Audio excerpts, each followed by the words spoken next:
கோயமுத்தூரில் முன்னணி கல்வி நிறுவனம் Rathinam group of institutions. Admissions open 2021-22. Ariyalur கங்கை கொண்ட சோழபுரத்தை தலைநகராக நிர்மாணித்து சுமார் 267 ஆண்டுகள் தெற்காசியாவை ஒரு குடையின் கீழ் கட்டியாள வழிவகுத்த சோழ மாமன்னர் ராஜேந்திர சோழன் பிறந்த நாளான ஆடி திருவாதிரை நாளை அரசு விழாவாக கொண்டாட வேண்டும் என்ற கோரிக்கை எழுந்திருக்கிறது.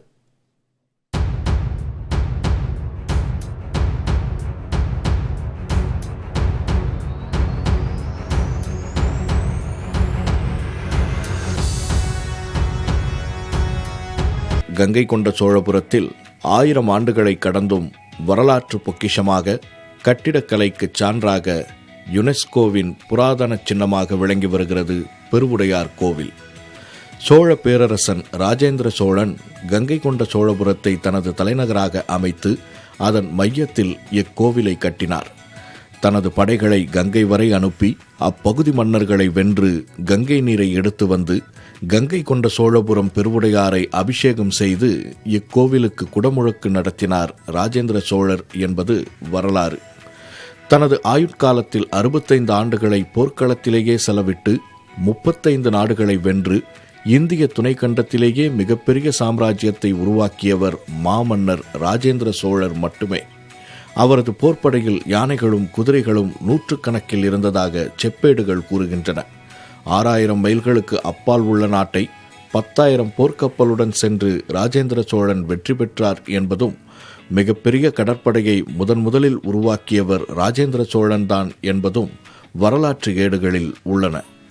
தற்போதைய இந்தோனேஷியா, மலேசியா, சீனா, கம்போடியா, இலங்கை போன்ற நாடுகளை கப்பல் படையால் வென்றெடுத்த மாவீரன்.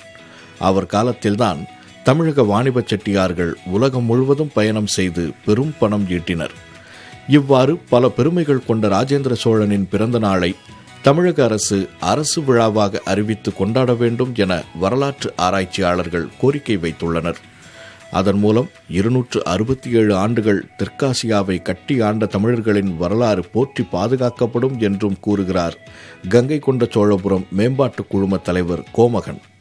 ராஜராஜனுடைய மகனான ராஜேந்திரனுக்கு கலைஞர் அவர்களுடைய மகனான தளபதி அவர்களுடைய தலைமையில் இந்த விழா எடுக்கப்பட்டு அவருடைய அரசு இதை அரசு விழாவாக நடத்த வேண்டும் என்ற ஒரு கோரிக்கையை இந்த பொதுமக்கள் முன்வைத்துள்ளோம் தமிழக அரசிற்கு. இதன் மூலம் மாமன்னன் ராஜேந்திர சோழனுடைய வரலாறு கவனப்படுத்தப்படும் என்ற ஒரு அடிப்படையிலும் இந்த பகுதியினுடைய பொருளாதார வாழ்வாதார மேம்பாட்டிற்கு இது பயன்படும் என்ற அடிப்படையிலும் இந்த கோரிக்கையை வைத்துள்ளோம். தஞ்சை மாவட்ட நிர்வாகம் சார்பில் ஒவ்வொரு ஆண்டும் ராஜராஜ சோழனின் பிறந்த நாளான ஐப்பசி மாதம் சதய நட்சத்திர தினத்தன்று சதய விழாவாக 2 நாட்கள் அரசு விழா கொண்டாடப்படுகிறது.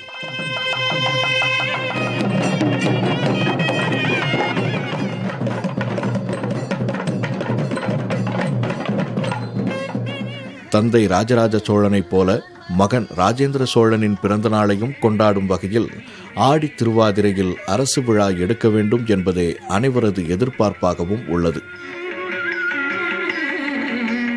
புதிய தலைமுறைக்காக செய்தியாளர் செந்தில்குமார். கோயமுத்தூரில் முன்னணி கல்வி நிறுவனம் Rathinam group of institutions. Admissions open 2021-22.